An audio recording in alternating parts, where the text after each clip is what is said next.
തിരുവനന്തപുരം ശ്രീചിത്ര ഇൻസ്റ്റിറ്റ്യൂട്ടിൽ interventional radiology വിഭാഗത്തിന്റെ ശസ്ത്രക്രിയകൾ ഇന്നു മുതൽ നിലയ്ക്കും. 3 ദിവസത്തേക്ക് നിശ്ചയിച്ചിരുന്ന ശസ്ത്രക്രിയകളെല്ലാം മാറ്റി. 15 എണ്ണമാണ് മാറ്റിയത്. രോഗികളെ ഇക്കാര്യം ഫോണിൽ വിളിച്ചറിയിച്ചിട്ടുമുണ്ട്. സലിം മാലിക്കാണ് ചേരുന്നത് തിരുവനന്തപുരത്തു നിന്ന് വിവരങ്ങളുമായി. സലിം, ഇത് ഫോണിൽ വിളിച്ച് അറിയിച്ചു എന്നുള്ളതുകൊണ്ട് മാത്രം പ്രശ്നങ്ങൾ തീരില്ലല്ലോ. കൃത്യമായിട്ട് ശസ്ത്രക്രിയകൾ നടത്തേണ്ടവരുണ്ടാവും. ഗൗരവമേറിയ സ്വഭാവമുള്ള ശസ്ത്രക്രിയകൾ ഉണ്ടാകാം. ഇതിപ്പോൾ ഈ ചർച്ച വിളിച്ചിരിക്കുന്നു എന്ന് പറയുന്നു, പിന്നീട് അത് ചർച്ചയില്ല എന്നറിയിക്കുന്നു. ഇത് മെഡിക്കൽ വിദഗ്ധർ ആരും തന്നെ ഇത് അറിഞ്ഞിട്ടില്ല എന്ന് പറയുന്നു. അപ്പോൾ ഇതിങ്ങനെ നീണ്ടുപോവുക തന്നെയാണോ? എന്തെങ്കിലും ഒരു പരിഹാരത്തിന് വഴി തെളിയുന്നുണ്ടോ?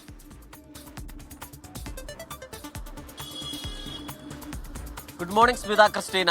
ശ്രീചിത്രയിലേതൊരു വലിയ പ്രതിസന്ധി, ഒരു ഗുരുതര പ്രതിസന്ധി തന്നെയാണ്. അതിനെ പരിഹരിക്കാനായി പല മാർഗങ്ങളും തേടിയെങ്കിലും ഒന്നും ഫലം കണ്ടിട്ടില്ല എന്നുള്ളതാണ് ഈ ഘട്ടം വരെയുമുള്ള നമുക്ക് ലഭിക്കുന്ന വിവരം. കാരണം ശ്രീചിത്രയിൽ ശസ്ത്രക്രിയകൾ മുടങ്ങും എന്നുള്ളത് ദിവസങ്ങൾക്ക് മുൻപ് തന്നെ പുറത്തു വന്ന വാർത്തയാണ്. അവിടുത്തെ ആശുപത്രി അധികൃതർക്കുൾപ്പെടെ അക്കാര്യത്തിൽ ബോധ്യവും ഉണ്ടായിരുന്നു. പക്ഷേ ഏറ്റവും ഒടുവിൽ അതിന്റെ തൊട്ട് തലേ ദിവസമാണ് ഇതിലൊരു ചർച്ചയ്ക്കെങ്കിലുമുള്ള മുൻകൈ അധികൃതർ എടുക്കുന്നത്. അതിനുശേഷം തന്നെ ഇന്നലെ രാത്രിയോടുകൂടിയാണ് ഇന്നൊരു ചർച്ചയുണ്ട് എന്നുള്ളൊരു അഭ്യൂഹം പുറത്തു വന്നത്. ശ്രീചിത്രയുടെ PRO തന്നെയാണ് ആദ്യം അക്കാര്യം അറിയിച്ചത്. പിന്നീട് അത് PRO തന്നെ നിഷേധിക്കുകയും ചെയ്തിരുന്നു. കാര്യം പല ഡോക്ടർമാരും ആ ചർച്ചയുമായി സഹകരിക്കാൻ തയ്യാറാവാത്തൊരു സാഹചര്യമുണ്ട്. കാരണം ശ്രീചിത്രയിലെ പ്രതിസന്ധി ഏതെങ്കിലും ഡോക്ടർമാർ സൃഷ്ടിച്ചതല്ല എന്നുള്ളത് തന്നെയാണ് അതിൽ ഏറ്റവും പ്രധാനപ്പെട്ട കാര്യം. കാരണം വർഷങ്ങളായി ഒരേ കമ്പനിയിൽ നിന്നാണ് ഒരേ പ്രത്യേക കരാർ പ്രകാരം അവിടെ ഈ ഓപ്പറേഷനുമായി ബന്ധപ്പെട്ടുള്ള സാധനങ്ങൾ വാങ്ങുന്നത്.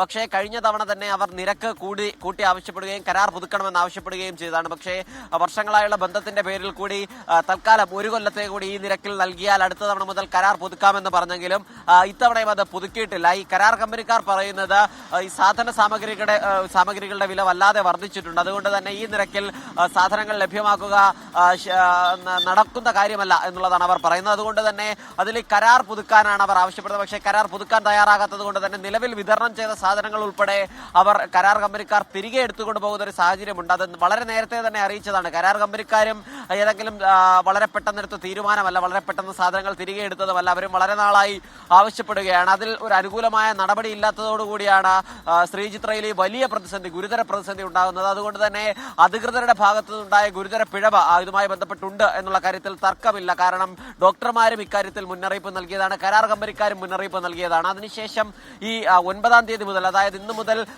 ശസ്ത്രക്രിയ മുടങ്ങുമെന്നുള്ള കാര്യവും നേരത്തെ തന്നെ അറിഞ്ഞതാണ്. പക്ഷേ ആ ഘട്ടത്തിലൊന്നും ഏതെങ്കിലും നിലയിലുള്ള ഇടപെടൽ നടത്താൻ അധികൃതരുടെ ഭാഗത്തുനിന്നൊരു നീക്കമുണ്ടായില്ല എന്നുള്ളതാണ്.